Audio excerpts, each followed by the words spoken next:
അസ്സലാമു അലൈക്കും വറഹ്മത്തുള്ളാഹി.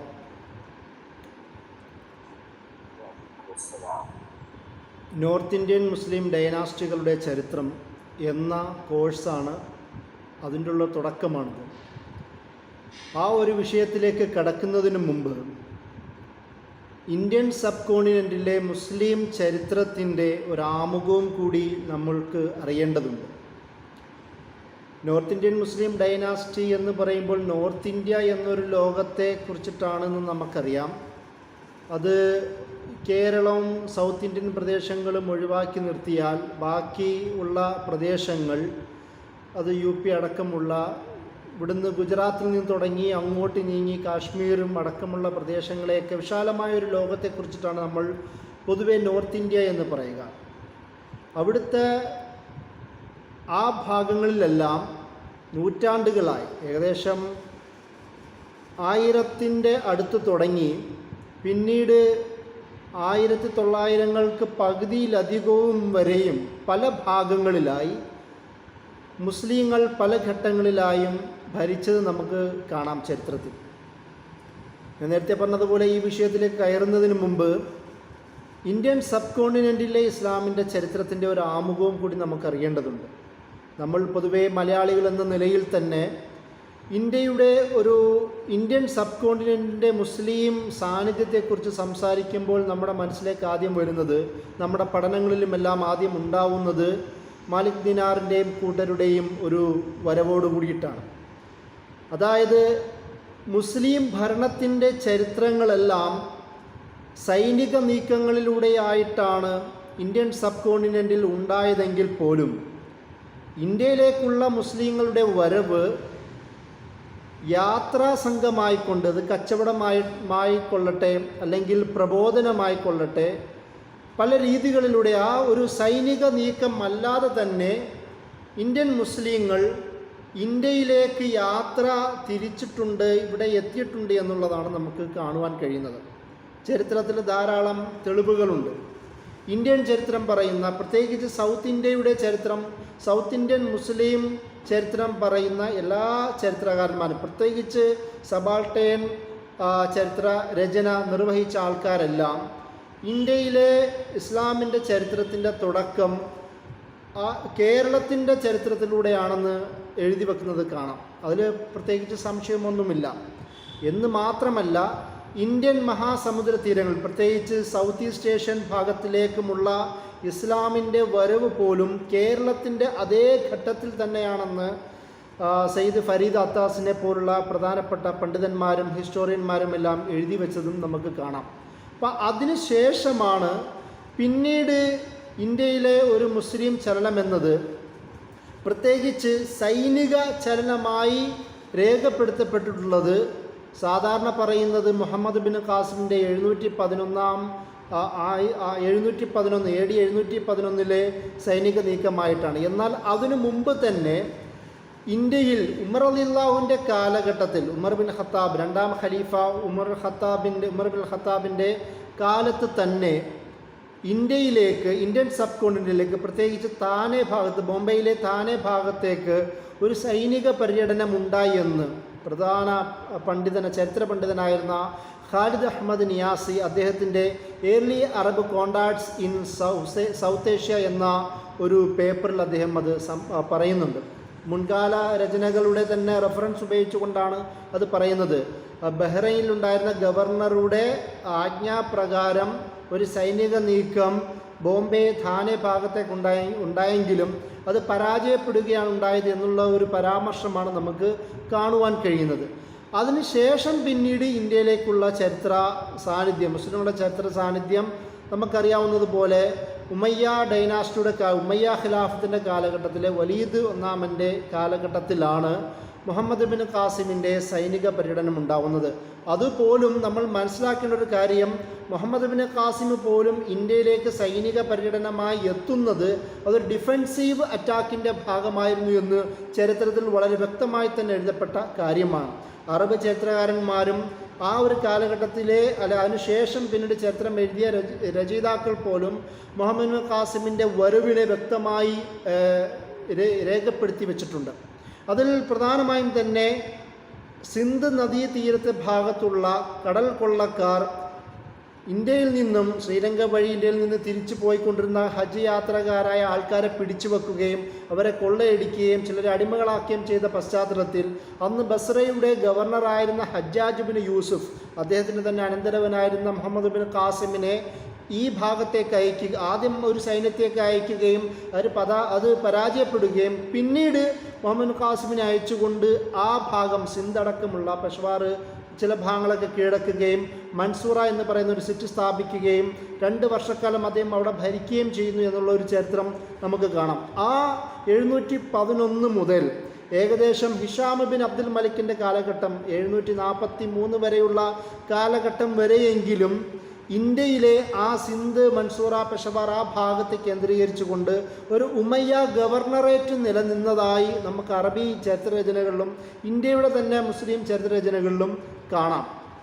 അതാണ് രണ്ടാമത്തെ കാലമായി നമുക്ക് കാണുവാൻ കഴിയുന്നത്. പിന്നീട് ഗസ്നവികളുടെ വരവാണ്. ഗസ്നവികളുടെ തന്നെ സൽത്തനത്ത് സ്ഥാപിക്കുന്നത് സുബുക്തഗിൻ, അബൂ മൻസൂർ സുബുക്തഗിൻ എന്ന് പറയുന്ന പ്രധാനപ്പെട്ട ആ ഭാഗത്തുള്ള ഒരു വാർലോഡായിരുന്നു. അദ്ദേഹം ഏകദേശം 997 ഒരു കാലഘട്ടത്തിലാണ് അത് തുടക്കമിടുന്നതെങ്കിൽ പോലും അദ്ദേഹത്തിന് ശേഷം അദ്ദേഹത്തിൻ്റെ മകനായിരുന്ന മഹ്മൂദ് ഗസ്നവിയാണ് പിന്നീട് ഇന്ത്യയിലേക്ക് ഗസ്നവികളുടെ ഒരു സൈനിക പര്യടനത്തിന് തുടക്കമിടുന്നത്. അദ്ദേഹവും അദ്ദേഹത്തിൻ്റെ മകൻ പിന്നീട് മുഹമ്മദ് ഗസ്നവിയുമൊക്കെയും ആ ഒരു പാരമ്പര്യം തുടർന്നതായി നമുക്ക് കാണുവാൻ കഴിയും. ഏകദേശം ഈ ഗസ്നവികളുടെ ഭരണം അല്ലെങ്കിൽ അവരുടെ സൈനിക സാന്നിധ്യം 917 മുതൽ അല്ലെങ്കിൽ 1186 വരെയാണെന്ന് ചില ചരിത്ര നിരീക്ഷണങ്ങൾ കാണുവാൻ കഴിയും. എന്നാൽ ഇവരുടെ തന്നെ സൈനിക സാന്നിധ്യത്തെ ഇല്ലാതാക്കിക്കൊണ്ട് പിന്നീട് വരുന്നത് ഗൂരികളാണ്. അതായത് മുഹമ്മദ് ഗൂരിയുടെ കാലഘട്ടം 1175 മുതൽ 1215 വരെയുള്ള ഒരു കാലഘട്ടമാണ് ഈ ഗൂരികളുടെ ഇന്ത്യയിലെ ഒരു സൈനിക സാന്നിധ്യം. ഞാൻ ഈ മുസ്ലിങ്ങളുടെ സൈനിക സാന്നിധ്യത്തെക്കുറിച്ച് ചുരുക്കി പറയുകയാണ്. കാരണം ഇവരുടെ വരവ്, അവരുടെ ഈ കാലഘട്ടത്തിൽ ഇന്ത്യയിലുണ്ടായിരുന്ന അവരുടെ ഭരണത്തിൻ്റെ രീതികൾ എന്തായിരുന്നു, അവരുടെ നോൺ മുസ്ലിങ്ങളുടെ പ്രത്യേകിച്ച് ഭൂരിപക്ഷമായിരുന്ന ബാക്കിയുള്ള സബ്ജക്റ്റുകളോടുള്ള അവരുടെ സമീപനം, മതസമീപനം, കൺവേർഷൻ, അതുപോലെ തന്നെ ഈ അമ്പലം, അത് വിവിധ ആചാരങ്ങളുമായിട്ടുള്ള അവരുടെ സമീപനം, ടാക്സ് പോലുള്ള വിഷയങ്ങളെക്കുറിച്ച് നമ്മൾ വിശദമായി ഇനി വരുന്ന ക്ലാസ്സുകളിൽ സംസാരിക്കുന്നതാണ്. അതുകൊണ്ട് ഇവരുടെ ഒരു സൈനിക സാന്നിധ്യത്തെ പറഞ്ഞുകൊണ്ട് അല്ലെങ്കിൽ അവരുടെ ഒരു ഭരണ സാന്നിധ്യത്തെ പറഞ്ഞുകൊണ്ട് സ്പർശിച്ചുകൊണ്ട് പോവുകയാണ് ഞാൻ ഈ ഒരു ഇൻട്രൊഡക്ഷനിൽ ചെയ്യുന്നത്.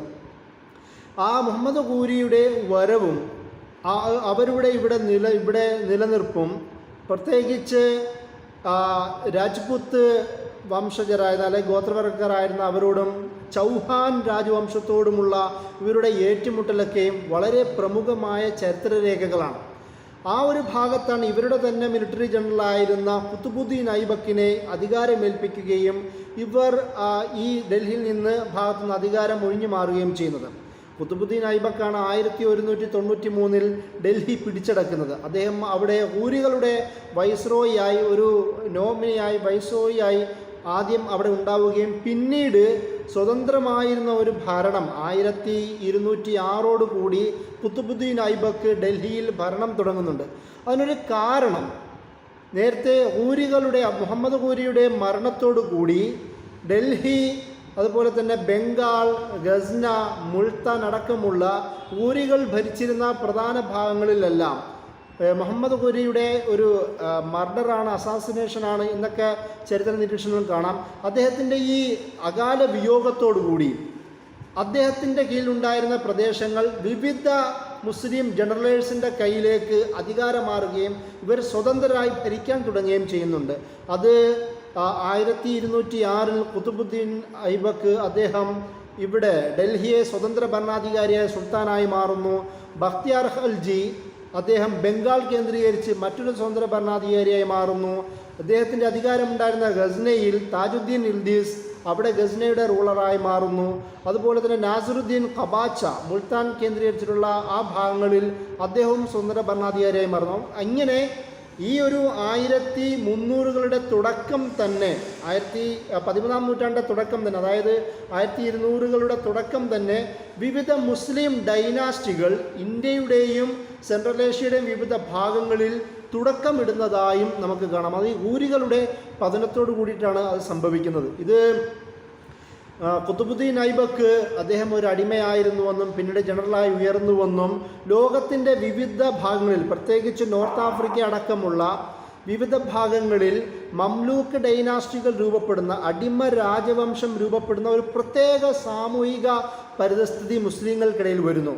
അടിമയായി വാങ്ങപ്പെട്ട, പിന്നീട് അധികാര കേന്ദ്രങ്ങളിലേക്ക് ഉയർത്തപ്പെട്ട ഇവർ മുസ്ലിങ്ങളുടെ തന്നെ ആ പ്രദേശത്തിന് മുഴുവൻ ഭരണാധികാരിയായി മാറുക എന്നത് ലോക ചരിത്രത്തിൽ തന്നെ വളരെ യൂണീക്കായ, അത്ഭുതപൂർവമായ ചരിത്ര നിമിഷങ്ങളും കൂടിയാണ്. അത് നമ്മൾ ഇന്ത്യൻ സബ് കോണ്ടിനെൻറ്റിൽ പോലും നമ്മൾ സാക്ഷ്യം വഹിച്ചു എന്നുള്ളതാണ് ഖുതുബുദ്ദീൻ ഐബക്കിൻ്റെ അധികാരാരോഹണത്തിലൂടെ നമ്മൾ കാണുന്നത്. അതുപോലെ തന്നെ ബഖ്തിയാർ ഖൽജിയുടെ വേറെയും വളരെ പ്രത്യേകമായ ചരിത്രം നമുക്ക് കാണാം. ബഖ്തിയാർ ഖൽജി ബംഗാൾ അധികാരം കേന്ദ്രീകരിച്ച് ഭരിച്ചിരുന്നെങ്കിൽ പോലും അദ്ദേഹം ബംഗാളിൽ നിന്ന് വിവിധ ഭാഗങ്ങളിലേക്ക് അധികാരത്തിൻ്റെ വ്യാപനത്തിന് ശ്രമിച്ചിരുന്നു. ഈവൻ ആസാം പ്രദേശത്ത് പോലും അദ്ദേഹം അധികാരത്തിൻ്റെ വ്യാപനത്തിന് ശ്രമിച്ചെങ്കിൽ പോലും അവിടെ ആസാമിലെ വിവിധ ഗോത്രവർഗ്ഗക്കാർ, അവിടെ ഉണ്ടായിരുന്ന ഭരണാധികാരികളും ജനങ്ങളുടെ സപ്പോർട്ടോട് ഉപയോഗിച്ച് ബഖ്തിയാർ ഖൽജിയെ പരാജയപ്പെടുത്തിയെന്നും ആ ഒരു ഓർമ്മയ്ക്ക് ഇന്നും ബ്രഹ്മപുത്രയുടെ തീരങ്ങളിൽ ആ ഓർമ്മയ്ക്ക് വേണ്ടി പ്രത്യേകം സ്തൂപം അവർ പണിക പോലും ചെയ്തെന്ന് നമുക്ക് കാണാം. അത് ആ ബഖ്തിയാർ ഖൽജിയെ പരാജയപ്പെടുത്തിയ ആസാമി പോരാളികളുടെ ഓർമ്മയ്ക്ക് വേണ്ടിയിട്ടാണ് വെച്ചിരിക്കുന്നത്. ആ ബഖ്തിയാർ ഖൽജിയുടെ അറ്റാക്കോട് കൂടി പരാജയപ്പെട്ട, അവിടുന്ന് രക്ഷപ്പെട്ട ആസാമിൻ്റെ വിവിധ ഭാഗങ്ങളിലേക്ക് പല സൈനികരും എത്തിപ്പെട്ടുവെന്നും അത് അവിടെ ആസാം നോർത്ത് ഈസ്റ്റ് ഭാഗങ്ങളിൽ, പ്രത്യേകിച്ച് ആസാമിൽ മുസ്ലിം സാന്നിധ്യത്തിന് അതൊരു ആക്കം കൂട്ടിയെന്ന് പോലും നോർത്ത് ഈസ്റ്റിൻ്റെ മുസ്ലിം ചരിത്ര രചനയിൽ നമുക്ക് കാണുവാൻ കഴിയും. അതുപോലെ തന്നെ മുൾത്താൻ അടക്കമുള്ള വിവിധ ഭാഗങ്ങളിലും നാസുദ്ദീൻ കവാച്ചി അടക്കമുള്ള ഭരണാധികാരികളുടെ സാന്നിധ്യം ആ മുൾത്താനും അതിൻ്റെ ചുറ്റുപാടുമുള്ള, പ്രത്യേകിച്ച് ഇന്നത്തെ പാകിസ്ഥാനിലെ വിവിധ ഭാഗങ്ങളിലേക്ക് മുസ്ലിങ്ങളുടെ വ്യാപനത്തിനും ഈ തരത്തിലുള്ള ഭരണ അനുഭവങ്ങൾ കാരണമായെന്ന് നമുക്ക് ചരിത്രത്തിൽ കാണാം. 1920 മംലൂക്ക് ഡൈനാസ്റ്റി ഇല്ലാതാവുകയും പിന്നീട് സ്വതന്ത്രമായി തന്നെ ഖിൽജി ഡൈനാസ്റ്റി രൂപപ്പെടുകയുമാണ് ചെയ്യുന്നത്. മംലൂക്ക് ഡൈനാസ്റ്റിയിലെ തന്നെ പ്രധാന കമാൻഡറായിരുന്ന, ഓഫീസറായിരുന്ന ജലാലുദ്ദീൻ ഖിൽജിയാണ് 1290 അവിടെ ഖിൽജി ഡൈനാസ്റ്റിക്ക് വഴിയൊരുക്കുന്നത്. ഇവിടെ മറ്റൊരു പ്രത്യേക സാമൂഹിക ഒരു അസമത്വത്തിൻ്റെ വിഷയം കൂടി ചർച്ച ചെയ്യപ്പെടുന്നുണ്ട്. അതായത് ഇന്ത്യയിലേക്ക് വന്ന, പ്രത്യേകിച്ച് ഗസ്നവികൾ മുതൽ താഴോട്ട് ഇന്ത്യയിലേക്ക് വന്ന പലരും തുർക്കിക് വംശജരായ, തുർക്ക് റേസ് ഉണ്ടായിരുന്ന പലരും ആൾക്കാരാണ്. എന്നാൽ ഈ ഖൽജി എന്നോ ഉച്ചരിക്കപ്പെടുന്ന ഇവർ അഫ്ഗാനികളായിട്ടാണ് തുർക്കി വംശജരായിരുന്ന ഇന്ത്യയിലുള്ള പലരും കണ്ടിരുന്നത്. പക്ഷേ അവർ സ്വയം തുർക്കിക്കാരാണെന്ന് അവകാശപ്പെട്ടെങ്കിൽ പോലും താഴെ പദവിയിലുള്ള തുർക്കികൾ എന്ന രീതിയിലാണ് ഈ ഖിൽജികളെ കണ്ടത്. അതുകൊണ്ട് തന്നെ ജലാലുദ്ദീൻ ഖിൽജി, പിന്നീട് വന്ന അലാവുദ്ദീൻ ഖിൽജി എല്ലാവർക്കും ഈ തുർക്കിക്കാരോടും തുർക്കിക്കാരായ സൈനിക മേധാവികളോടുമെല്ലാം അവരൊരു വിദ്വേഷ തരത്തിലുള്ള സമീപനം സൂക്ഷിച്ചതായി ചില ചരിത്ര പരാമർശങ്ങളിൽ നമുക്ക് കാണുവാൻ കഴിയും. ജലാലുദ്ദീൻ ഖിൽജിക്ക് ശേഷം അദ്ദേഹത്തിൻ്റെ തന്നെ അനന്തരവനായിരുന്ന അലാവുദ്ദീൻ ഖിൽജിയാണ് യഥാർത്ഥത്തിൽ ഈ ഖിൽജി ഡൈനാസ്റ്റിയുടെ പ്രബലനായ ഭരണാധികാരിയായി മാറുന്നത്. അലി ഗുർഷാപ്പ് എന്നായിരുന്നു അദ്ദേഹത്തിൻ്റെ യഥാർത്ഥ പേര്. പക്ഷേ അദ്ദേഹം അലാവുദ്ദീൻ ഖിൽജി എന്നുള്ള പേര് സ്വീകരിച്ചുകൊണ്ടാണ് ഈ ഖിൽജി ഡൈനാസ്റ്റിക്ക് ഭരണത്തിൽ കൂടുതൽ അധികാരം നൽകുന്നത്. ഈ ഖിൽജി ഡൈനാസ്റ്റി അല്ലെങ്കിൽ മംലൂക്ക് ഡൈനാസ്റ്റി, ഊരികളാവട്ടെ ഗസ്നവികളാവട്ടെ, ഇവരൊക്കെയും ഇന്ത്യയിൽ ഭരിക്കുന്നതിലും ഭരണം തുടങ്ങിയതിന് ശേഷം അവരുടെ മക്കളോ അവരുടെ കുടുംബ പാരമ്പര്യമുള്ള പലരും അധികാരികളായി വരുമ്പോഴെല്ലാം അവർ ഹിന്ദുസ്ഥാനികളായി ജീവിച്ചു ഭരിക്കുന്ന ഒരു സമീപനമായിരുന്നു ഉണ്ടായിരുന്നത്. അതായത് വരത്തന്മാരായി ജീവിച്ചു ഭരിക്കുന്ന എന്നതിനേക്കാളും അപ്പുറം ഇന്ത്യൻ സബ് കോണ്ടിനെൻറ്റിലെ ഒരാൾ എന്ന തരത്തിൽ സ്വയം പെരുമാറുന്ന ഒരു സമീപനം സ്വീകരിച്ചതായി കാണാം. കാരണം ഇവരുടെ പല മാരിറ്റൽ അലയൻസ്, അതുപോലെ തന്നെ സൈനിക അലയൻസ് പലപ്പോഴും ആ ഒരു തരത്തിൽ ഇന്ത്യയുടെ തന്നെ ഇന്ത്യൻ സബ് കോണ്ടിനെൻറ്റിലെ ഒരു കണ്ടീഷൻസിനോട് അപ്രോപ്രിയേറ്റ് ചെയ്യപ്പെടുന്ന, താതാത്മ്യം പ്രാപിക്കുന്ന ഒരു അവസ്ഥയെ നമുക്ക് കാണുവാൻ കഴിയും. ഈ അലാവുദ്ദീൻ ഖിൽജിയാണ് ഇന്ത്യയിലേക്ക് ലോകത്തിൻ്റെ വിവിധ ഭാഗങ്ങളിൽ, പ്രത്യേകിച്ച് മുസ്ലിം അധികാര കേന്ദ്രങ്ങളിൽ ശക്തമായി നാശവും സൃഷ്ടിച്ച മംഗോൾ അധിനിവേശത്തിന് തടയിട്ട പ്രധാനപ്പെട്ട ഭരണാധികാരി. വിവിധ സെൻട്രൽ ഏഷ്യൻ ഭാഗങ്ങളിലും പഴയ തുർക്കി ക്രേസുകളെയും അടിച്ചമർത്തിയ, അബ്ബാസി ഖിലാഫത്തിനെ തന്നെ ഇല്ലാതാക്കിയ, അവരുടെ അധികാരങ്ങളെ തന്നെ നശിപ്പിച്ച ഈ മംഗോൾ ഇൻവേഷൻ ഇന്ത്യൻ സബ് കോണ്ടിനെൻറ്റിലേക്ക്, പ്രത്യേകിച്ച് ഹിമാലയൻ ഹിന്ദുക്കുഷ് ഭാഗങ്ങളിലേക്കും ഖൈബർ ചുരം കടന്നുകൊണ്ട് മലമ്പ്രദേശങ്ങളിലേക്ക്, ഡൽഹിയിലേക്കും വിവിധ മുസ്ലിം അന്നത്തെ നോർത്ത് ഇന്ത്യൻ ഭാഗങ്ങളിലേക്കുമുള്ള ഇവരുടെ അതിക്രമത്തെയും അധിനിവേശത്തെയും ഇല്ലാതാക്കിയത് അലാവുദ്ദീൻ ഖിൽജിയും കൂടിയായിരുന്നു. അതുകൊണ്ട് തന്നെ ഇന്ത്യയുടെ തന്നെ പ്രത്യേക സാമൂഹ്യ പരിസ്ഥിതിയിൽ ഇന്ത്യൻ ഒരു തനിമ, അതായത് അന്നത്തെ ഇന്ത്യയിലെ ഒരു രാഷ്ട്രീയ സാഹചര്യത്തെ മംഗോൾ അധിനിവേശത്തിൽ നിന്ന് സംരക്ഷിച്ചത്, അതിനെ പ്രതിരോധിച്ചത് അലാവുദ്ദീൻ ഖിൽജിയാണെന്നുള്ളത് ഇന്ത്യൻ ചരിത്രത്തിലെ സുപ്രധാനമായ ഒരു നിമിഷമായി നമ്മൾ മനസ്സിലാക്കേണ്ടതുണ്ട്. ആ ഒരു കാലഘട്ടം, ഈ ഒരു കാലഘട്ടത്തിന് ശേഷമാണ് പിന്നീട് അടുത്ത ഡൈനാസ്റ്റി രൂപപ്പെടുന്നത്. 1320 മുതൽ 1413 വരെയുള്ള ഒരു അടുത്ത കാലഘട്ടം നമുക്ക് കാണാം. അത് തുഗ്ലക്ക് ഭരണകാലഘട്ടമാണ്. ഗിയാസുദ്ദീൻ തുഗ്ലക്ക്, നമ്മൾ നേരത്തെ പറഞ്ഞതുപോലെ തന്നെ ഇബ്നു ബത്തൂത്തയൊക്കെ ചരിത്രത്തിൽ അദ്ദേഹത്തിൻ്റെ നിരീക്ഷണ പ്രകാരം തന്നെ ഈ ഗിയാസുദ്ദീൻ തുഗ്ലക്ക്, അദ്ദേഹം ഖിൽജി ഡൈനാസ്റ്റിയിൽ തന്നെ പ്രധാനപ്പെട്ട കമാൻഡറായിരുന്നു. പിന്നീട് സ്വതന്ത്രമായി അധികാരം കൈപ്പിടിക്കുകയും 1320 സ്വയം സ്വതന്ത്രമായി തന്നെ തുഗ്ലക്ക് ഡൈനാസ്റ്റി സ്ഥാപിക്കുകയും ചെയ്തു എന്നുള്ളതാണ് ചരിത്രത്തിൽ നമുക്ക് കാണുവാൻ കഴിയുന്നത്. അതുപോലെ തന്നെ ഗിയാസുദ്ദീൻ തുഗ്ലക്കിനെ കുറിച്ച് അന്നത്തെ പ്രധാനപ്പെട്ട പലർക്കും നല്ല കാഴ്ചപ്പാടായിരുന്നില്ല. പ്രത്യേകിച്ച് അമീർ ഖുസ്രുവിനെ പോലുള്ള പ്രധാനപ്പെട്ട ആൾക്കാർ, അമീർ ഖുസ്രുവിൻ്റെ തുഗ്ലക് നാമയിൽ തന്നെ ആവാര മർദ്, അതായത് അത്ര വലിയ ഒരു ആവാര എന്ന് പറയുമ്പോൾ അശ്രദ്ധനായ, മറ്റു പല കാര്യങ്ങളിലും തേടി നടക്കുന്ന ഒരു മനുഷ്യൻ എന്ന നിലയിൽ, അത്ര ഇമ്പോർട്ടൻ്റ് അല്ലാത്ത ഒരാളെന്ന നിലയിലാണ് ആദ്യകാലങ്ങളിലെ ജീവിതത്തെക്കുറിച്ച്, ഗിയാസുദ്ദീൻ തുഗ്ലക്കിൻ്റെ ജീവിതത്തെക്കുറിച്ച് അമീർ ഖുസ്രുവിനെ പോലുള്ള പ്രമുഖരായ ആൾക്കാർ പോലും പറഞ്ഞിരുന്നത്. എന്നാൽ പിന്നീട് അദ്ദേഹത്തിൻ്റെ ഭരണം മാറുകയും നല്ല ഒരു ഭരണത്തിലേക്ക് അദ്ദേഹം എത്തിച്ചേർന്നിരുന്നു എന്നുള്ള നിരീക്ഷണം നമുക്ക് പിന്നീട് കാണുവാൻ കഴിയും.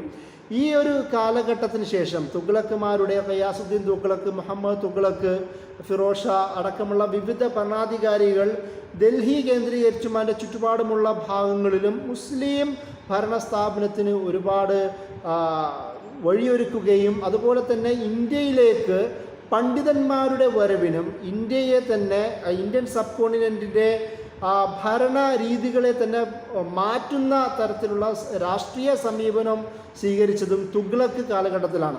ഈ ഒരു പശ്ചാത്തലത്തിൽ നമ്മൾ പ്രത്യേകം ശ്രദ്ധിക്കേണ്ട ഒരു കാര്യം, മുഹമ്മദ് ബിൻ തുഗ്ലക്കിനെ പോലുള്ള നല്ലവരായ ഭരണാധികാരികളെ മോശം ഭരണാധികാരിയായി ചിത്രീകരിച്ച ഇസാമി, ബദായൂനി, അതുപോലെ തന്നെ ഇബ്നു ബത്തൂത്ത അടക്കമുള്ള ചരിത്രകാരന്മാരെ കുറിച്ച് നമ്മൾ പ്രത്യേകം ശ്രദ്ധിക്കേണ്ടതുണ്ട്. കാരണം ഒരുപാട് ആധുനികരായ പണ്ഡിതന്മാർ തന്നെയും മുഹമ്മദ് ബിൻ തുഗ്ലക്ക് എന്ന് പറയുന്നത് വളരെ ബുദ്ധിമാനായ, ദീർഘവീക്ഷണമുണ്ടായിരുന്ന, ഡൽഹി എന്നതിനേക്കാളും അപ്പുറം സൗത്ത് ഇന്ത്യ അടക്കം അതുപോലെ തന്നെ സെൻട്രൽ ഏഷ്യ അടക്കമുള്ള വിവിധ ഭാഗങ്ങളെയും തൻ്റെ അധികാര കേന്ദ്രത്തിലേക്ക് കൊണ്ടുവരണമെന്നാഗ്രഹിച്ച, ലോകത്തിൻ്റെ വിവിധ അറബ്, നോർത്ത് ആഫ്രിക്ക, ചൈന അടക്കമുള്ള വിവിധ ഭാഗങ്ങളിലേക്കും തൻ്റെ അധികാരത്തിൻ്റെ സാന്നിധ്യം എത്തണമെന്ന, ഡിപ്ലോമാറ്റിക് റിലേഷൻ രൂപപ്പെടുത്തണമെന്നൊക്കെ ആഗ്രഹിച്ച വളരെ ദീർഘവീക്ഷണമുള്ള ഒരു ഭരണാധികാരിയായിരുന്നു യഥാർത്ഥത്തിൽ മുഹമ്മദ് ബിൻ തുഗ്ലക്ക്. എന്നാൽ അദ്ദേഹത്തിൻ്റെ പല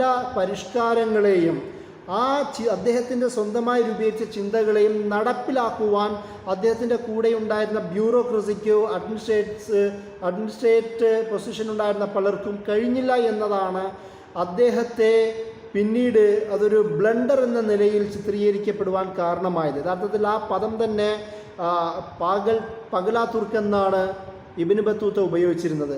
അതിന് ചില ചരിത്രകാരന്മാർ പറയുന്നത്, പ്രത്യേകിച്ച് കരീം മാഷ് അടക്കമുള്ള ആൾക്കാർ പറയുന്ന ഇബ്നു ബത്തൂത്ത ആ കാര്യത്തിൽ കള്ളനായിരുന്നുവെന്നും ഇബ്നു ബത്തൂത്തയുടെ കള്ളക്കഥകൾ എന്ന പേരിൽ കരീം മാഷിൻ്റെ ഒരു രചന പോലുമുണ്ട്.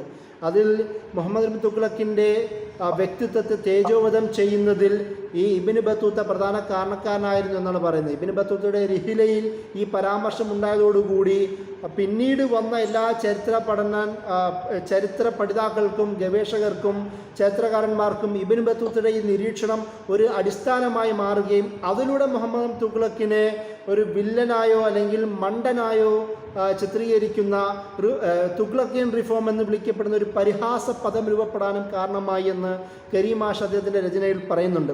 അതുപോലെ തന്നെ ഇദ്ദേഹത്തിൻ്റെ വേറൊരു കാരണം പറയുന്നത് തുഗ്ലക്കിന് ഇബ്നു ബത്തൂത്തയുടെ പല കാര്യങ്ങളോടും എതിർപ്പുണ്ടായിരുന്നുവെന്നും ആ എതിർപ്പിന് പ്രതികാരമായിട്ടാണ് അദ്ദേഹത്തിൻ്റെ രഹിലയിൽ ഇബ്നു ബത്തൂത്ത ഇങ്ങനെ എഴുതിയെന്നുമൊക്കെയും ചില ചരിത്ര നിരീക്ഷണങ്ങളുണ്ട്. എന്താണെങ്കിലും ഇങ്ങനെ വ്യത്യസ്തമായി ഇന്ത്യൻ സബ് കോണ്ടിനെൻറ്റിനെ തൻ്റെ അധികാരം വ്യാപിപ്പിക്കുവാനും ദീർഘവീക്ഷണമുണ്ടായിരുന്ന ഒരു യൂണിവേഴ്സൽ ഒരു ഫിലോസഫി, ഒരു പൊളിറ്റിക്കൽ ഫിലോസഫി കീപ്പ് ചെയ്ത സൂക്ഷിച്ച ഒരു ചരിത്രകാരനും ഒരു ഭരണകർത്താവും കൂടിയിട്ടാണ് മുഹമ്മദ് തുഗ്ലക്ക്. ആ ഒരു കാലവും നമ്മുടെ ഈ തുഗ്ലക്ക് ഡൈനാസ്റ്റിയിൽ പോലും നമുക്ക് കാണുവാൻ കഴിയും.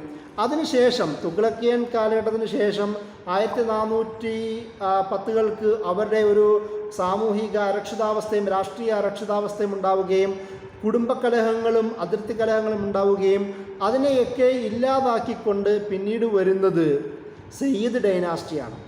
ഖിസ്ർ ഖാൻ എന്ന് വിളിക്കപ്പെടുന്ന, പിന്നീട് അദ്ദേഹം തന്നെ സയ്യിദ് എന്നുള്ള പേര് സ്വീകരിക്കുകയാണ്.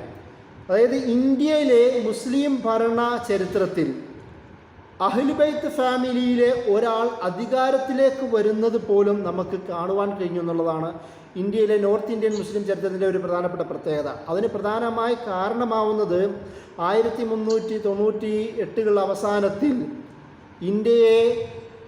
ഇന്ത്യൻ സബ് കോണ്ടിനെൻറ്റിനെ ആക്രമിച്ച അമീർ തൈമൂറിൻ്റെ സൈനിക സാന്നിധ്യമാണ്. അമീർ തൈമൂറാണ് ഈ ഖിസ്ർ ഖാനെ അദ്ദേഹത്തിൻ്റെ ഗവർണറായി, ഈ ഡൽഹി ഭാഗത്തുമുള്ള വിവിധ ഭാഗത്തുള്ള അധികാരിയായി ഈ ഖിസ്ർ ഖാനെ അവരോധിക്കുന്നത്. ആ ഒരു ചരിത്രത്തിൽ അതിനുശേഷം അമീർ തൈമൂർ പോവുകയും പിന്നീട് അദ്ദേഹം 1397 അവരോധിക്കുന്നത് വിവിധ ഭാഗങ്ങളിലെങ്കിൽ പോലും അമീർ തൈമൂർ തിരിച്ചു പോവുകയും അദ്ദേഹം സ്വതന്ത്രമായി ആ ഭാഗം പിടിച്ചെടുക്കുകയും അങ്ങനെ 1414 ഒരു ഭരണാധികാരിയായി മാറുകയും ചെയ്യുന്നുണ്ട്. ഇദ്ദേഹം പക്ഷേ എന്നാൽ പോലും തൈമൂരിയൻ ഭരണകാലഘട്ടത്തിൻ്റെ ഒരു വസ്സൽ ഭരണാധികാരി, അതായത് ഒരു സാമന്ത ഭരണാധികാരിയായി ഭരിക്കുകയായിരുന്നു യഥാർത്ഥത്തിൽ ഖിസ്ർ ഖാൻ ചെയ്തത്. സുൽത്താൻ എന്നുള്ള പേര് അദ്ദേഹം സ്വീകരിച്ചിട്ടില്ല എന്നാണ് ചില ചരിത്രകാരന്മാർ വിശദീകരിക്കുന്നത്.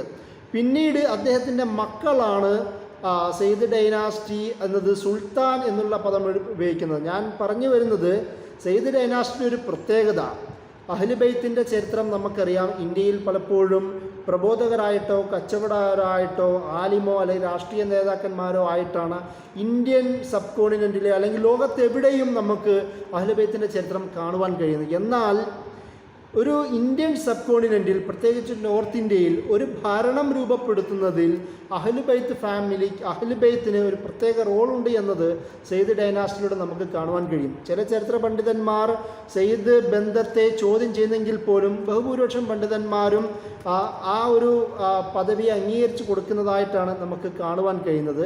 അതിനുശേഷം പിന്നീട് ഇവിടെ രൂപപ്പെടുന്നത് ലോധി ഡൈനാസ്റ്റിയാണ്. 1451 മുതൽ 1526 വരെയാണ് ലോധി ഡൈനാസ്റ്റി ഉള്ളത്. ബഹ്റുൽ ഖാൻ ലോധി, അതുപോലെ തന്നെ സിക്കന്ദർ ലോധി, പിന്നീട് ഇബ്രാഹിം ലോധി എന്ന 3 ഭരണാധികാരികളാണ് പ്രധാനമായും ഈ ചുരുങ്ങിയ കാലഘട്ടത്തിൽ ഡൽഹിയും അത് ചുറ്റുപാടുമുള്ള പ്രദേശം കേന്ദ്രീകരിച്ച് ഭരിക്കുന്നത്.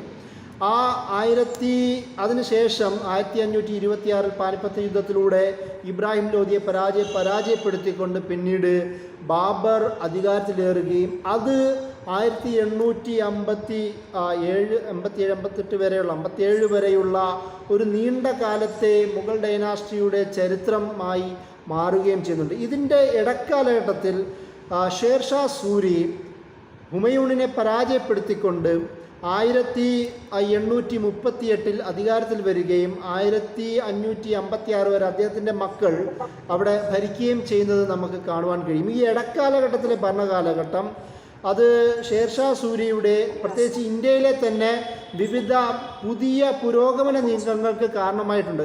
ഗ്രാൻഡ് ട്രങ്ക് പോലെയുള്ള വലിയ റോഡുകളുടെ നിർമ്മാണം, പലതരം വികസനങ്ങളെല്ലാം ഈ സൂരി ഡൈനാസ്റ്റിയുടെ കാലഘട്ടത്തിലാണ് ഇന്ത്യയിലുണ്ടായത്. ഇതല്ലാതെ തന്നെ നോർത്ത് ഇന്ത്യയിൽ വിവിധ മുസ്ലിം ഡൈനാസ്റ്റികളും കൂടി ഉണ്ടായിട്ടുണ്ട്. നിരവധി ഡൈനാസ്റ്റികൾ, അത് പലതും ചെറുതാണ്. പ്രത്യേകിച്ച് സിന്ധ് കേന്ദ്രീകരിച്ചു കൊണ്ടിട്ടുള്ള ചില ഡൈനാസ്റ്റികൾ ഉണ്ടായിട്ടുണ്ട്. അതുപോലെ തന്നെ മധ്യപ്രദേശ് കേന്ദ്രീകരിച്ചുകൊണ്ട് മാൾവ സുൽത്താനേറ്റ് എന്ന് വിളിക്കപ്പെടുന്ന ചില സുൽത്താനേറ്റ് ഉണ്ട്. അതായത് 1556 ശേഷമാണ് ഇത് ദിലാവർ ഖാനെ പോലുള്ള വലിയ ഭരണാധികാരികളുടെ നേതൃത്വത്തിലാണ് ഇതുണ്ടായിട്ടുള്ളത്. അതുപോലെ തന്നെ ഗുജറാത്ത് ഭാഗവും, ഗുജറാത്ത് പൊതുവേ സദേൺ സ്റ്റേറ്റുകളോട് ചേർന്ന് നിൽക്കുന്നതാണെങ്കിൽ പോലും നമ്മളത് നോർത്ത് ഇന്ത്യൻ ഭാഗമായിട്ടാണ് പരിഗണിക്കാറുള്ളത്. അത് ഈ ഗുജറാത്തി സൽത്തനത്തുകൾ ഉണ്ടാവുന്നുണ്ട്. സുൽത്താൻ സഫർ ഖാൻ മുസഫറിനടക്കമുള്ള വലിയ നേതാക്കന്മാർ ഗുജറാത്ത് സൽത്തനത്ത് സ്ഥാപിക്കുന്നുണ്ട്. ഇങ്ങനെ അതിൻ്റെ ഭാഗമായി തന്നെ സൗത്ത് ഇന്ത്യയിലേക്ക് പലരും, ഈ ഭരണാർത്ഥിയാക്കൾ തന്നെ സൗത്ത് ഇന്ത്യയിലേക്ക് അധികാരം വ്യാപനവും നടത്തുന്നത് നമുക്ക് കാണുവാൻ കഴിയും. ഇങ്ങനെ നീണ്ട കാലഘട്ടത്തിൻ്റെ ഭരണം ആണ് ഇന്ത്യൻ സബ് കോണ്ടിനെൻറ്റിലെ മുസ്ലിങ്ങളുടെ ഭരണം. നമ്മൾ ഈ വർത്തമാനങ്ങൾക്ക് പറയുമ്പോഴും ഇതിലൊരു പ്രധാനപ്പെട്ട പ്രശ്നം, ഈ ചരിത്രം പഠിക്കുമ്പോഴെല്ലാം ഈ ചരിത്രങ്ങൾക്ക് എവിടുന്ന് നമ്മൾ ലഭിക്കുമെന്നുള്ളൊരു ചോദ്യമുണ്ട്. ആദ്യകാല ചരിത്രരചനാതാക്കളായ ബദായൂനി അല്ലെങ്കിൽ അബ്ദുൽ മലിക് ഇസാമി, യഹ്യ സർഹിന്ദി, ഇബ്നു ബത്തൂത്ത അടക്കമുള്ള ചരിത്രകാരന്മാരുടെ രചനകളുടെ ഒരു പ്രധാനപ്പെട്ട പ്രശ്നമെന്നത് ഇത് ക്രോണിക്കിൾസ് പോലെയാണ്. അവർക്ക് തോന്നിയ സംഭവങ്ങളെ ആ കോട്ട് ചെയ്യുന്ന രചനാ രീതികളാണ് ഈ പല ആദ്യകാല രചനകളിലെല്ലാം നമുക്ക് കാണുവാൻ കഴിയുന്നത്. അതുകൊണ്ട് തന്നെ അതായത് തെറ്റോ ശരിയോ എന്നതിനപ്പുറം ഇങ്ങനെ സംഭവിച്ചു, അത് സംഭവിച്ചു, ഇത് സംഭവിച്ചു എന്ന രീതിയിൽ എഴുതി വെക്കുകയാണ്. എന്തുകൊണ്ട് സംഭവിച്ചെന്നോ ഹൗ ആൻഡ് വൈ എന്ന തരത്തിലുള്ള എന്തുകൊണ്ട് എങ്ങനെയെന്നുള്ള ചോദ്യങ്ങൾക്കുത്തരം അത് നമുക്ക് കാണുവാൻ കഴിയുന്നില്ല. ക്രോണിക്കിൾസ് രീതിയിലാണ് എഴുതി വെച്ചിട്ടുള്ളത്. ഉദാഹരണം, യഹ്യ സർഹിന്ദിയുടെ താരിഖെ മുബാറക് ഷാഹി, ആ ഒരു തുഗ്ലക് കാലഘട്ടത്തിന് ശേഷമുള്ള ആ ഒരു രചന അന്നത്തെ സംഭവങ്ങളുടെ വിവരണമാണ്. റിഹില പോലും, ഇബ്നു ബത്തൂത്തയുടെ റിഹില പോലും യഥാർത്ഥത്തിൽ അതൊരു യാത്രാ വിവരണത്തിൻ്റെ ഭാഗമായി അദ്ദേഹം എത്തിപ്പെടുകയും എത്തിയ ഭാഗത്ത് ചില ജോലികൾ ചെയ്യുകയും ആ അനുഭവങ്ങൾ പകർത്തി വെക്കുന്ന രീതികളാണ്. ബദായിനിയുടെ ആവട്ടെ അല്ലെങ്കിൽ അബ്ദുൽ മലിക് ഇസാമിയുടെ രചനകൾ പോലും ആ ഒരു തരത്തിലാണ്. അതുകൊണ്ട് തന്നെ ഒരു ക്രിട്ടിക്കൽ അനാലിസിസ് ഈ രചനകൾ നമുക്ക് കാണുവാൻ കഴിയില്ല. പലപ്പോഴും ഇവരുടെ വ്യക്തിപരമായ കാഴ്ചപ്പാടുകൾ ഈ രചനകളിൽ നമുക്ക് കാണാം. അതുകൊണ്ട് തന്നെയാണ് ഇബ്നു ബത്തൂത്തിനെ പോലുള്ള വലിയ ചരിത്രകാരന്മാർ അല്ലെങ്കിൽ യാത്രികർ അവരുടെ വീക്ഷണങ്ങളുടെ പേരിൽ വിമർശിക്കപ്പെടുകയും ചെയ്യുന്നത്. പിൽക്കാലത്താണ് ശക്തമായ ഈ ആദ്യകാല മുസ്ലിം രചനകളെക്കുറിച്ചുള്ള ക്രിട്ടിക്കൽ സ്റ്റഡീസ് ഉണ്ടാകും. നമുക്കറിയാം ധാരാളം ഹബീബ് ഇർഫാൻ ഹബീബിനെ പോലുള്ള അല്ലെങ്കിൽ മിശ്രയെ പോലുള്ള, പിന്നീട് റൊമില താപ്പറിനെ പോലുള്ള, നേരത്തെ പറഞ്ഞത് ഖാലിദ് അഹമ്മദ് നിസാമിനെ പോലുള്ള നിരവധി പിന്നീട് വന്ന ചരിത്ര പണ്ഡിതന്മാരെല്ലാം ഈ ഒരു ചരിത്രരചന നടത്തിയതായി നമുക്ക് കാണാം. ഇവരുടെ രചനകളിലൂടെയാണ്, അല്ലെങ്കിൽ ഈവൻ അവസാനം എഡ്വാർഡിനെ പോലുള്ള, പിന്നീട് എഡ്വാർഡ് ഈറ്റൺ അല്ലെങ്കിൽ വില്യം ഡാരിമ്പിൾ പോലുള്ള വിദേശീയരായ പണ്ഡിതന്മാർ പോലും ഇന്ത്യൻ മുസ്ലിം ഡൈനാസ്റ്റികളുടെ ചരിത്രവും അവരുടെ ഇവിടുത്തെ ജീവിതവും അവരുടെ സാമൂഹിക ഇടപെടലുകളും രാഷ്ട്രീയ നിലപാടുകളും ഇവരുടെ നോൺ മുസ്ലിം സബ്ജക്റ്റുകളോടുള്ള അവരുടെ നിലപാടുകളുമെല്ലാം വിശദീകരിക്കുന്നത്. ഇതിൽ പ്രത്യേകം നമ്മൾ മനസ്സിലാക്കേണ്ടത് ഈ ഭരണാധികാരിയും അവരുടെ കൂടെയുള്ള ആൾക്കാരും മൈനോറിറ്റിയും ഭരണീയർ ഭൂരിപക്ഷവുമായിരുന്നു. എന്നാൽ പോലും നീണ്ട കാലഘട്ടം, പല സൽത്തനത്തുകൾക്കും നീണ്ട കാലഘട്ടം അവരെ ഭരിക്കുവാൻ കഴിഞ്ഞു എന്നതും അവർ ഒരു ഹിന്ദുസ്ഥാനിയായി ഇന്ത്യൻ സബ് കോണ്ടിനെൻറ്റിലെ ഒരാൾ എന്ന നിലയിലായി മാറുകയും ചെയ്തു എന്ന് നമുക്ക് കാണുവാൻ കഴിയും. ഈവൻ ഉമയ്യ ഖിലാഫത്തിൻ്റെ കാലഘട്ടത്തിൽ മുഹമ്മദ് ബിൻ ഖാസിമിന് ശേഷം വന്ന പല ഗവർണർമാരും ഇന്ത്യയിലെ രാജാക്കന്മാരെ പോലെ ജീവിച്ചു എന്ന രീതിയിൽ ഇന്ത്യൻ വസ്ത്രം ധരിച്ചുകൊണ്ട്, ഇന്ത്യൻ ഉടയാടകൾ, രാജകീയ ഉടയാടകൾ ധരിച്ചുകൊണ്ട് ഇന്ത്യൻ രാജാക്കന്മാരുടെ രീതിയിൽ ഭരിച്ചു എന്ന് പോലും നമുക്ക് ചരിത്രത്തിൽ കാണുവാൻ കഴിയും. ഈ ഒരു രീതിയാണ് ഇന്ത്യയുടെ ചരിത്ര രചനകളുടെ പ്രത്യേകത. ഇനി നമ്മൾ ഈ ഒരു വിഷയങ്ങളിൽ നേരത്തെ പറഞ്ഞതുപോലെ ഇതൊരു ആമുഖമാണ്. ഈ വിഷയങ്ങൾ നമുക്ക് നിരവധി വിഷയങ്ങൾ, 10ഓളം വിഷയങ്ങൾ നമ്മൾ നോട്ട് ചെയ്തിട്ടുണ്ട്. വിഷയങ്ങൾ വ്യത്യസ്തമായി തന്നെ പഠിക്കേണ്ടതുണ്ട്. അതിൽ പ്രധാനമായും തന്നെയുള്ളത് ഈ ഭരണാധികാരികളുടെ അതത് കാലഘട്ടത്തിൽ അവരുടെ സബ്ജക്റ്റുകളുള്ള സമീപനമാണ്. മുഗൾ ഡൈനാസ്റ്റിയുടെ കാലഘട്ടത്തിൽ കൂടുതൽ ചരിത്രകാരന്മാരുണ്ടാവുകയും വിദേശീയരായ ആൾക്കാർ ഇന്ത്യയിലേക്ക് എത്തുകയും അവരുടെ ചരിത്രരചനയിൽ ആദ്യകാലം, അതായത് 1800-കൾക്ക് ശേഷം പ്രത്യേകിച്ച് ജെസ്യൂട്ട് പാദ്രിമാരടക്കമുള്ള ആൾക്കാർ മുഗൾ ഡൈനാസ്റ്റിയുടെ ദർബാറുകളുണ്ടായിരുന്നു. ഇവരുടെ തന്നെ ട്രാവലോഗുകളിൽ മുസ്ലിം ഭരണാധികാരികളെക്കുറിച്ചുമുള്ള ചില നിരീക്ഷണങ്ങൾക്കൊക്കെ അടക്കമുണ്ട്. അക്ബറിൻ്റെ അടക്കമുള്ള ദർബാറുകളിൽ ജെസ്യൂട്ട് ക്രിസ്ത്യൻ പാതിരിമാരുടെ പോലും സംവാദങ്ങളെക്കുറിച്ചുള്ള പരാമർശങ്ങളുണ്ട്. അപ്പോൾ ഇവരുടെ ഓർമ്മകൾ പിന്നീട് ഈസ്റ്റ് ഇന്ത്യ കമ്പനി ഉണ്ടാവുകയും ബ്രിട്ടീഷോ പോർച്ചുഗീസോ അല്ലെങ്കിൽ വിവിധ ഇന്ത്യയിലേക്ക് വന്ന വിവിധ ഭരണകർത്താക്കളും അവരുടെ ഈ മുസ്ലിം ഭരണാധികാരികളുമായിട്ടുള്ള ഇടപാടുകളെല്ലാം പലതരത്തിൽ രേഖപ്പെടുത്തപ്പെട്ടിട്ടുണ്ട്. അവർക്കൊക്കെ ഒരുപക്ഷെ ഒരു ഓറിയന്റലിസ്റ്റ് വീക്ഷണം കാണാം, ഒരു ആൻറ്റി മുസ്ലിം വീക്ഷണം കാണാം, അല്ലെങ്കിൽ തന്നെ ശത്രു എന്ന നിലയിലുള്ള വീക്ഷണം കാണാം.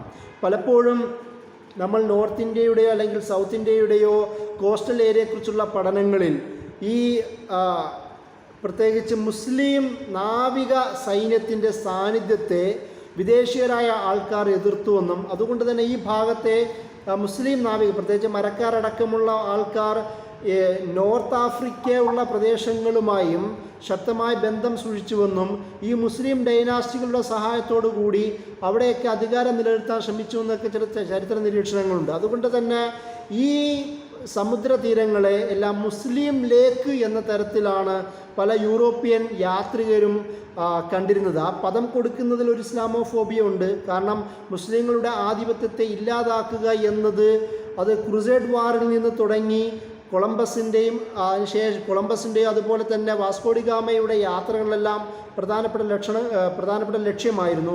അത് നോർത്ത് ഇന്ത്യയുടെയോ ഇന്ത്യൻ സമുദ്ര തീരങ്ങളിലെയോ മുസ്ലിങ്ങളുടെ സൈനിക സാന്നിധ്യത്തെ ഇല്ലാതാക്കുന്നതിലേക്ക് പോലും അവരുടെ ചിന്ത പോയി എന്ന് പോലും നമ്മൾ കൂടെ പഠിക്കേണ്ടതുണ്ട്. അപ്പോൾ ഇന്ത്യൻ മുസ്ലിങ്ങളുടെ ചരിത്രം അത് പലതരത്തിലാണ് രേഖപ്പെടുത്തപ്പെട്ടുള്ളത്. ഈ ക്രോണിക്കുകളുടെ ഒരു ചരിത്രം, അതുപോലെ തന്നെ വിദേശീയരായ പല യാത്രക്കാരുടെ ചരിത്രം, ഈ ഭരണാധികാരികളുടെ തന്നെ ദർബാറിലുണ്ടായിരുന്ന പണ്ഡിതന്മാരുടെ ചരിത്രം, പ്രത്യേകിച്ച് 1200-കളിൽ ആദ്യ 11-12 നൂറ്റാണ്ടുകളിലൊക്കെയും ഇന്ത്യൻ സബ് കോണ്ടിനെൻ്റ് പ്രത്യേകിച്ച് നോർത്ത് ഇന്ത്യ അടക്കമുള്ള വിവിധ ഭാഗങ്ങൾ ചരിത്രം അറിയണമെങ്കിൽ അൽബിറൂനിയുടെ കിതാബുൽ ഹിന്ദ് പോലുള്ള രചനകൾ വായിക്കേണ്ടി വരുന്ന ഒരു സാഹചര്യവും കൂടിയിട്ടുണ്ട്.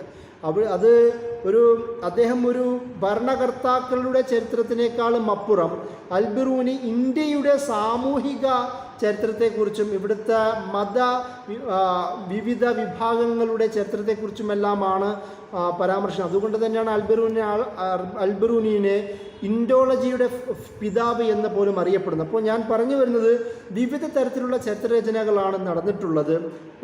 ഈ അൽബിറൂനിനെ പോലുള്ള പണ്ഡിതന്മാർ സാമൂഹികതയെയും ആന്ത്രോപോളജിയോ സോഷ്യോളജി അടക്കമുള്ള വിഷയങ്ങളിൽ ഫോക്കസ് ചെയ്തെങ്കിൽ ബദായൂനി, ഇസാമി, അതുപോലെ യഹ്യ സർഹിന്ദി പോലുള്ള ആദ്യകാല ചരിത്രകാരന്മാർ രാജാക്കന്മാരുടെ ജയപരാജയങ്ങളെയും യുദ്ധങ്ങളെയും അവരുടെ റോയൽ ഫാമിലിയുടെ ഇൻറ്റേർണൽ കോൺഫ്ലിക്റ്റിനെ കുറിച്ചൊക്കെയുള്ള വിശദീകരണങ്ങളാണ് ഉള്ളത്. 17-ാം നൂറ്റാണ്ടുകൾക്ക് ശേഷമാണ് കൂടുതൽ ഒരു ക്രിട്ടിക്കലായ രചനകൾ പോലും ഉണ്ടാവുന്നത്.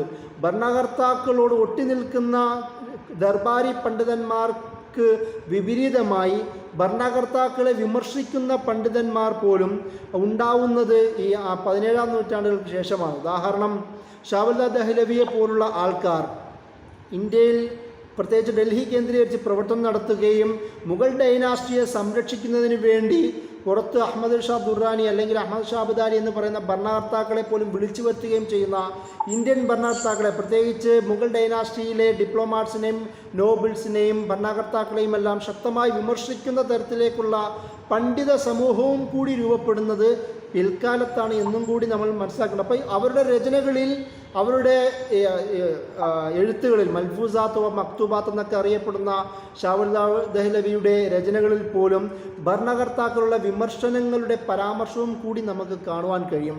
ഈ തരത്തിലുള്ള വിവിധ സമീപനവും ചരിത്ര സമീപനവും കൂടി ഉള്ളതാണ് ഇന്ത്യൻ മുസ്ലിങ്ങളുടെ, പ്രത്യേകിച്ച് നോർത്ത് ഇന്ത്യൻ മുസ്ലിം ഡൈനാസ്റ്റികളുടെയോ നോർത്ത് ഇന്ത്യൻ മുസ്ലിം ചരിത്രത്തിൻ്റെയോ സവിശേഷത.